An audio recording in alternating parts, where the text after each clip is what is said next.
शबे बारात में बड़ी तादाद में नौजवान आते हैं, इसाले सवाब के लिए आते हैं। अमीर का बेटा भी आया, गरीब का बेटा भी आया, दोनों आए। तो गरीब का बेटा, अमीर का बेटा, दोनों माँ बाप के इसाले सवाब के लिए अपने अपने अपने बाप की कब्र पर खड़े हुए।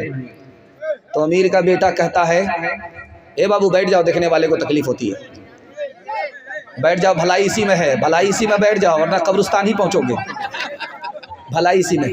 ध्यान से सुनिएगा, अमीर का बेटा गरीब का बेटा दोनों कब्रिस्तान में है, अपने बाप की कब्र पर खड़ा है।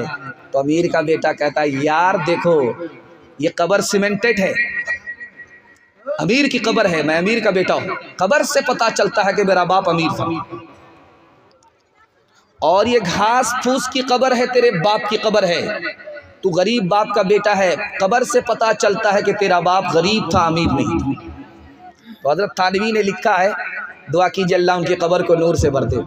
उन्होंने कहा कि गरीब के बेटे ने ऐसा जवाब दिया, 100 चोट सुनार की, 1 चोट लोहार की।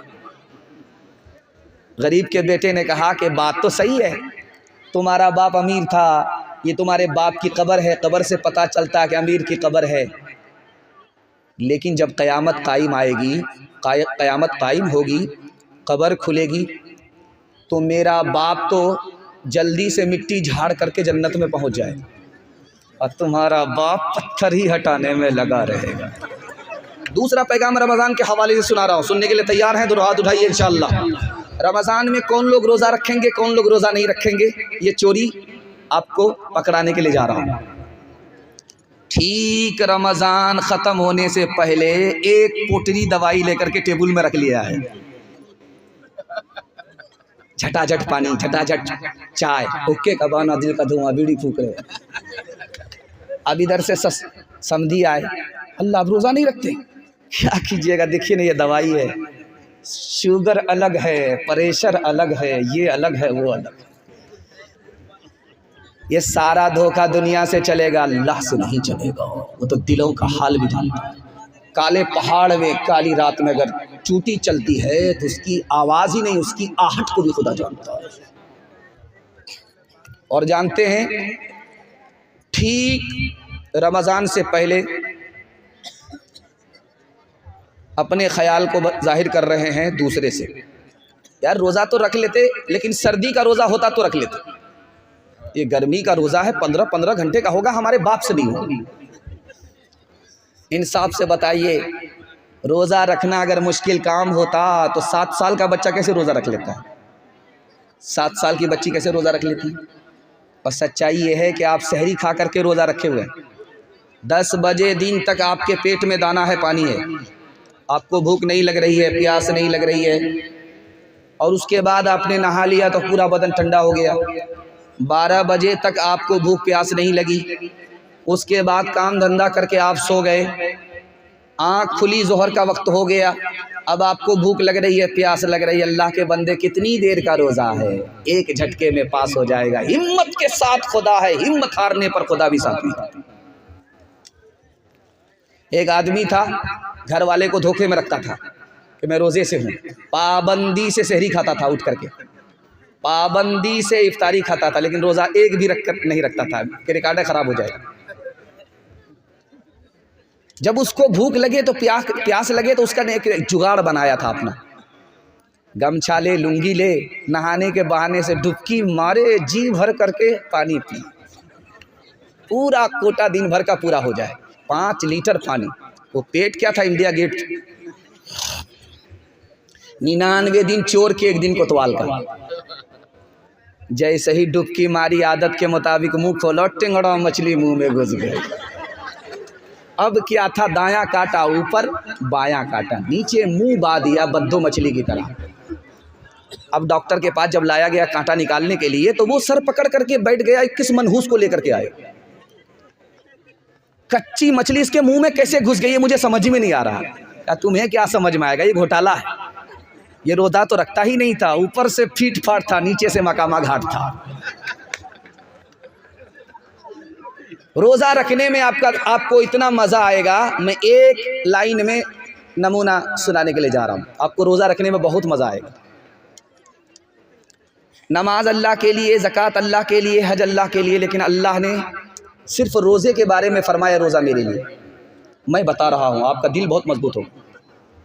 जब आदमी रोज़ा रखता है, खाना बंद, पानी बंद, बीवी से कोई मतलब नहीं, और रोज़ाना अल्लाह का यही हाल है, वो खाता नहीं है खिलाता, वो पीता नहीं है पिलाता है, वो जोड़े बनाता है, मियाँ को बीवी देता है, बीवी को मियाँ देता है, लेकिन उसको बीवी से मतलब नहीं। और ठीक आप देख लीजिए, सहरी के बाद से रोज़ा शुरू हुआ है, सूरज गुरूब होने तक बंदा क्या कर रहा है? खाने से मतलब नहीं, बीवी से मतलब नहीं, पानी से मतलब नहीं। क्या मतलब हुआ? रोज़े की हालत में खुदा का बंदा खुदा की नकल उतारता है, इसलिए खुदा कहता है रोज़ा मेरे लिए। और एक बात सुन करके आपको बड़ी हैरत होगी, आपने नमाज पढ़ी, इसका बदला जन्नत है, आपने हज किया, इसका बदला जन्नत है, आपने ज़कात दिया, इसका बदला जन्नत है। रोज़े का बदला क्या है? तो हदीस में आता है कि रोज़े का बदला जन्नत देने वाला खुद खुदा है। जिसको खुदा मिल गया उसको खुदा ही मिल गई। इंशाल्लाह बायां दायां रोज़ा रखेंगे, हाथ उठाइए इंशाल्लाह। हाँ, ये ध्यान से सुनिएगा। ठीक 20 रमज़ान पर एतकाफ में एक आदमी मिलता है, सिर्फ पूरी मस्जिद, इतनी बड़ी मस्जिद में एतकाफ के लिए एक ही आदमी मिलता है। वो भी जवान नहीं होता, जवान को टाइम नहीं है नेकी कमाने के लिए, दुनियादारी के लिए फुर्सत है, और सीज़न आया है 10 दिन का, एक दिन सोना एक दिन जागना, इसके लिए उसको टाइम नहीं है। अब क्या किया जाता है? इस मोहल्ले में भी आदमी नहीं मिलता, उस मोहल्ले में भी आदमी नहीं मिलता, तो किसको बैठाया जाए एतकाफ में? तो जो सबसे ज़्यादा रिटायर बूढ़ा होता है उसको बैठाया जाता है। फ्री है, उसको कोई काम नहीं है उसको। और ऐसा बूढ़ा है जो अपना बोझ नहीं उठा पाता, वो मोहल्ले का बोझ उठाने के लिए खड़ा हुआ। गौर कीजिए। और आपको सुन करके हैरत होगी, एतकाफ ही एक वाहिद इबादत है जिसमें 24 घंटा खुदा का बंदा खुदा की इबादत में होता है। किसी इबादत में ऐसा नहीं होता। एतकाफ में अगर कोई बैठ गया, उसका खाना भी इबादत, उसका सोना भी इबादत, यहाँ तक के पेशाब खाने में अगर गया, पखाने में गया, जितनी देर वहाँ उस अपनी हाजत में रहा, वो भी इबादत में लिखा जाता है। मुसलमानों ने एतकाफ का कबाड़ा कर दिया। और इससे भी ज़्यादा हैरत अंगेज़ बात सुनाने के लिए जा रहा हूँ। हमारे यहाँ चाँद से तरावी शुरू होगी, रमज़ान का चाँद शुरू होगा, ईद के चाँद पर तरावी ख़त्म होगी। ये कायदा है कि चाँद से तरावी शुरू, चाँद पर तरावी ख़त्म। लेकिन होता क्या है, 10 दिन तरावी में कुरान ख़त्म हुआ तो क्या समझते हैं? तरावी ख़त्म हो गई। अब क्या है? छुट्टी हो गई। जल्ले तू जलाल तू इस बला को टाल, बहुत बड़ा बोझ था सर का, हड़ेक था, ख़त्म, छुट्टी हो गई। और जानते इंसाफ से मैं आपको बताने के लिए जा रहा हूँ, शब कदर कब आएगी? 20 के बाद। और इनकी तरावी ख़त्म हो गई, कुरान ख़त्म हुआ था, इन्होंने तरावी ख़त्म समझ लिया, मस्जिद में आते ही नहीं। वो रात आई, चली गई, ये धोबी का गधा, न घर का रहा न घाट का रहा। ठीक रमज़ान से पहले कमेटी बैठती है, यार हाफिज चाहिए, लेकिन सुपर फास्ट हाफिज होना चाहिए, एक दिन में दिल्ली पहुंचा दे, ऐसा हाफिज। तो अंधेर नगरी चौपट राजा एक हाफिज आ गया, यालमुन तालमुन वाला, अंदर से हाफिज नहीं था, ऊपर से हाफिज बन रहा। वो बोला कि आप लोग कितने दिन में तरावी सुनना चाह रहे? बोला कि सुना दीजिए जल्दी जल्दी में, किसी तरह से हम लोग जिम्मेदारी से निकल जाए। एक दिन में आँख बंद कीजिएगा, दिल्ली पहुंचा देगा। अल्लाह अल्लाह, बहुत भारी हो जाएगा, 3 दिन में ख़त्म कर दीजिए। तो पहला दिन आया 10 पारे मुकम्मल, दूसरा दिन आया 20 पारे मुकम्मल, तीसरा दिन आया ऐलान करता है मुबारक हो तरावी ख़त्म हो गई, मिठाई बांट दी। एक आदमी उसमें समझदार था, उसको सूरह यासीन याद थी, वो खड़ा हुआ, कहा हाफिज साहब हमको तो आपका घोटाला समझ में आ रहा है, आप यालमुन तालमुन करके अड्डा तड़प करके दिल्ली पहुँचे, आपने तरावी सुनाई नहीं है। अगर आप तरावी सुनाते, सूरत पढ़ते, तो सूरह यासीन आपने क्यों छोड़ दिया? ये समझ गया कि मेरा घोटाला पकड़ा जा रहा है, अब ये निकलने का बायां दायां रास्ता तलाश कर रहा है। आपने बिल्कुल सच कहा, मैंने जानबूझ करके छोड़ दिया था, आप कैसे सुनते? जानबूझ करके छोड़ दिए थे। सूरह यासीन मुर्दा पर पढ़ी जाती है, जिंदा पर पढ़ी नहीं जाती है। जैसे ही मैं सूरह यासीन की तिलावत करता, आप पीछे खड़े होते, सब के सब मर जाते, इसलिए छोड़ दिया था। तोहफा ये मुसलमान को, तोहफा ये मुसलमान को, रमज़ान मुबारक हो। तोहफा ये मुसलमान को लेकर ये आ गया है, बेशुमार बरकतें दिन रात बरसती है। अल्लाह की नेमतें, अल्लाह का तुम्हें ये एक मेहमान मुबारक हो। तोहफा ये मुसलमान को कर लो मैं ज़ुबार, नजरों की हिफाजत कर लो मैं इबादत, और कुरान की तिलावत पढ़ते हैं तरावी हम, पढ़ते हैं तरावी हम, पढ़ते हैं तरावी हम। कुरान मुबारक हो तोहफा ये मुसलमान को। इंशाअल्लाह चांद से तरावी शुरू करेंगे, चांद पर तरावी ख़त्म करेंगे। हाथ उठाइए इंशाअल्लाह। 20 दिन में ज़रूरी मजबूरी में छुट्टी करके बैठ जाएंगे। हाथ उठाइए इंशाअल्लाह। है नौजवानों के हवाले से पैगाम आ रहा है। उसके बाद बेटा नाफरमान हो गया, बाप का कसूर था, इसके हवाले से पैगाम आएगा। उसके बाद सीधे माँ बहन तक मैं पहुँचूँगा। आप लोग मुकम्मल सुनेंगे, सुनने के लिए तैयार हैं? दोनों हाथ उठा दीजिए इंशाअल्लाह। बहन से ज़्यादा साली पर मेहरबान होंगे, हाथ उठाइए इंशाअल्लाह। है ध्यान से सुनिएगा, जवानों के हवाले से आ रहा। हमारा जवान कहाँ है, कहाँ पहुँच गया है, खून के आंसू आप रोने पर मजबूर हो जाएंगे। आपके पैर के नीचे से ज़मीन निकल जाएगी। हमारा जवान कहाँ है? 1956 में फ्रांस ने एक रिपोर्ट जारी किया और कहा कि 1 साल में 15,000 जवान दारू पीने की वजह से मर जाते हैं। अब गौर कीजिए, दारू पीने की वजह से इंतकाल किया, ठिकाना कहाँ होगा? दूसरी बात, 1977 में अमेरिका ने रिपोर्ट जारी किया कि मेरे मुल्क में 3,87,00,000 लोग बीमार पड़े, उसमें सबसे ज़्यादा बीमार दारू पीने की वजह से जवान थे। दारू की वजह से आदमी बीमार हो जाता है, दारू की वजह से बीमार होकर के आदमी मर जाता है। और एक लाइन में आपको शराब की बुराई आपकी आंखों के सामने रखने के लिए जा रहा हूँ, सिर्फ पट्टी हटाऊंगा। आप अक्लमंद आदमी हैं, समझदार आदमी, इंशाल्लाह आज के बाद ठोकर नहीं खाएंगे। मरने का वक्त है, मुंह पर कलमा नहीं आ रहा, ज़बान पर कलमा नहीं आ रहा। उस्ताद आगे का बेटा क्या गुनाह किया है याद करो। का हुजूर कोई गुनाह याद नहीं आ रहा है। एक गुनाह था, साल में एक बार डॉक्टर के कहने की वजह से दारू पी लेता था। अगर दारू नहीं पियोगे इलाज नहीं होगा। उसी की नहूसत है कि लाख कोशिश कर रहा हूं, मरने का वक्त है, ज़बान पर कलमा जारी नहीं हो रहा। और दूसरी हालत दिखाने के लिए जा रहा हूं, जवान हमारा कहाँ है। 1967 में स्वीडन दुनिया का सबसे खुशहाल मुल्क है। अगर वहाँ 20 साल भी बैठ करके कोई खाए तो भी पैसा ख़त्म नहीं होगा। दुनिया का सबसे मालदार मुल्क, और उसमें होता क्या है, उस मुल्क में सबसे ज़्यादा खुदकुशी जवान करते हैं। अमेरिका दुनिया का सबसे ज़्यादा खुशहाल मुल्क है।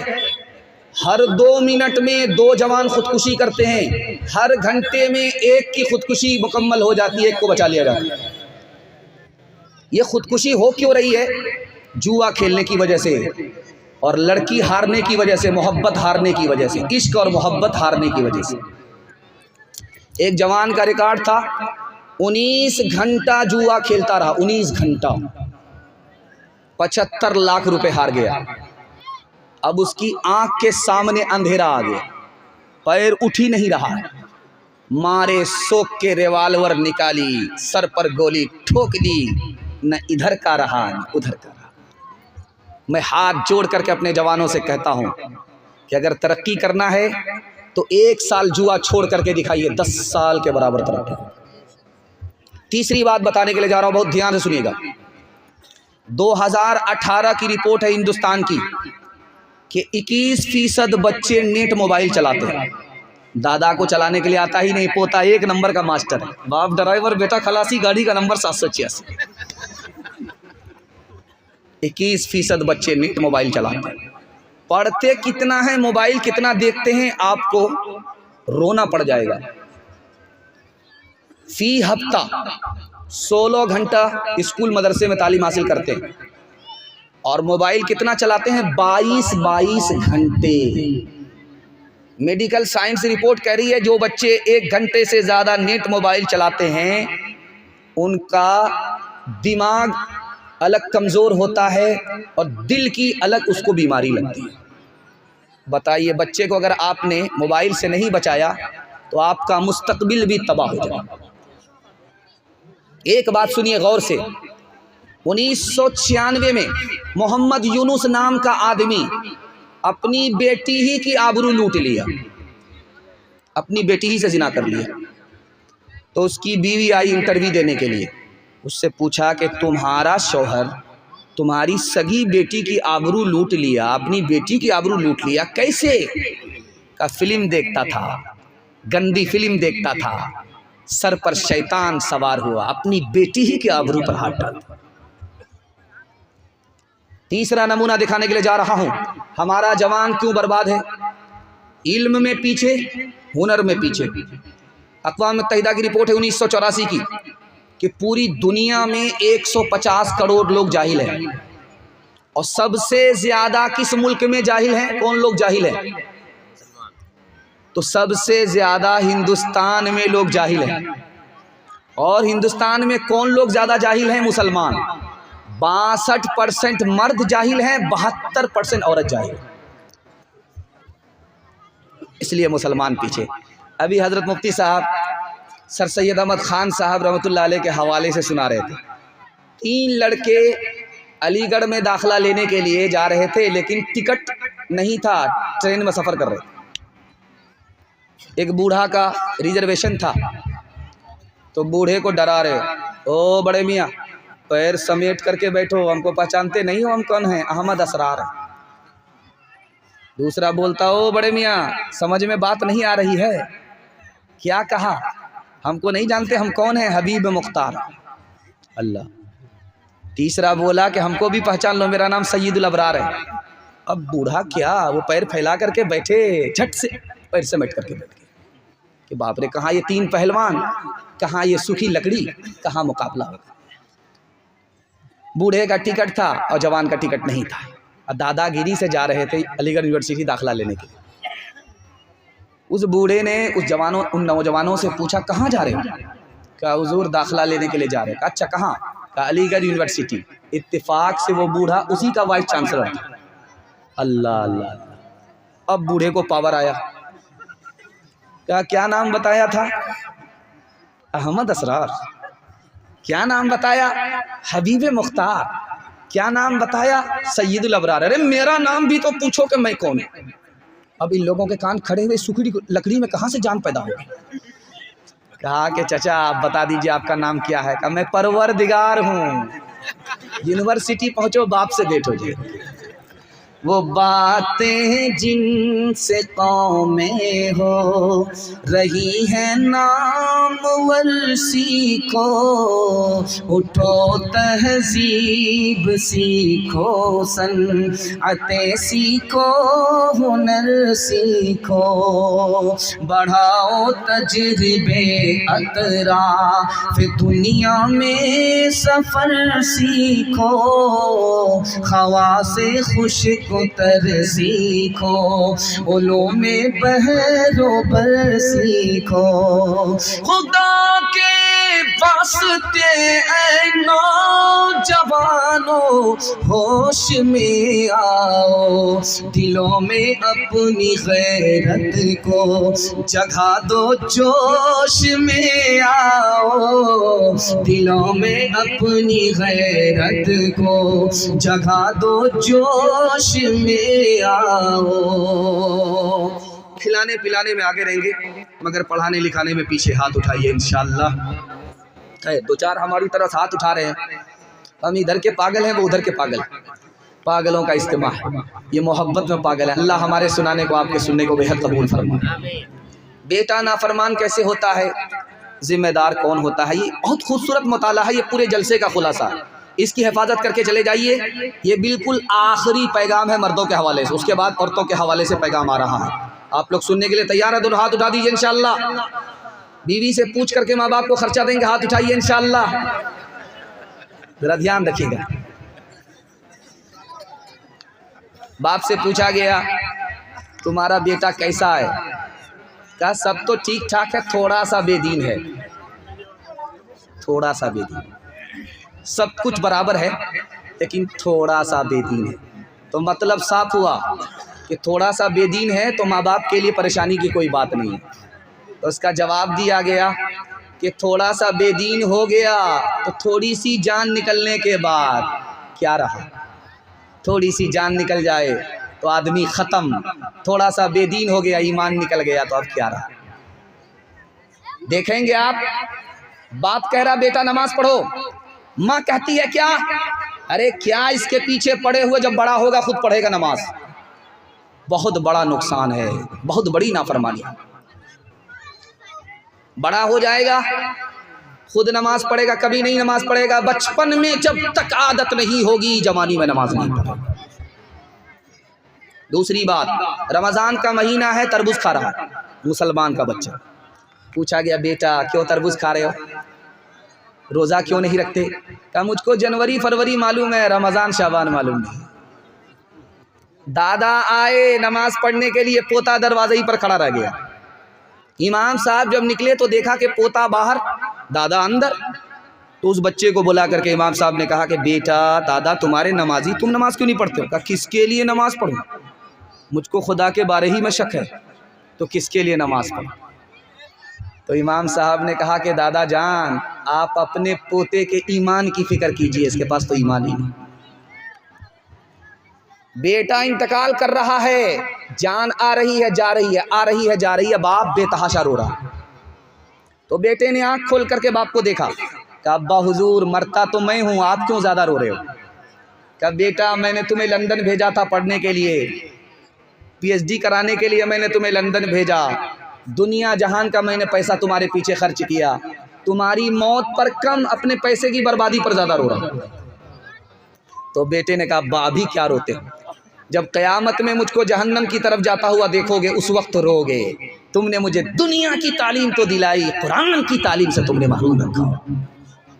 बाप का जनाजा रखा हुआ है, बेटा खामोशी नहीं हो रहा, बेतहाशा रो रहा। इमाम साहब ने कहा बेटा 5 मिनट के लिए सब्र कर लो, 5 मिनट के लिए नमाज जनाजा पढ़ाने दो, उसके बाद रोना।